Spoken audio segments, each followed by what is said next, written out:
Car सेवक मंदिर बना जब मेरे मोदी जी आए, पूज्य योगी महाराज उत्तर प्रदेश के मुख्यमंत्री बने, मेरे गोरखपुर के संसदीय क्षेत्र से 1.5 घंटे की दूरी पर अयोध्या।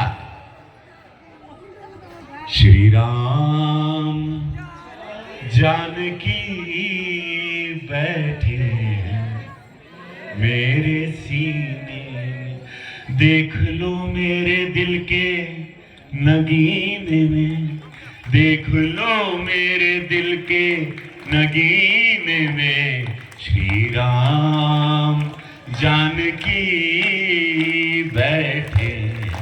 अब राम को आने दो, अब राम का आने का समय बंगाल में हो गया है 4 मई को।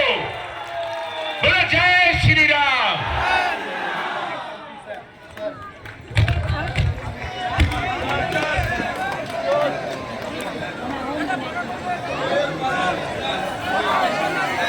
हेलो हेलो মিটিংটা কেউ যাবেন না, এখনো আমাদের স্টার ক্যাম্পিং আছে। আমরা রবি কিষাণজিকে ধন্যবাদ জানাই। আমাদের এই মঞ্চ থেকে আমরা এবার বক্তব্য রাখবেন আমাদের সেই লড়াকু নেতা মাননীয় অজিত মণ্ডল মহাশয়।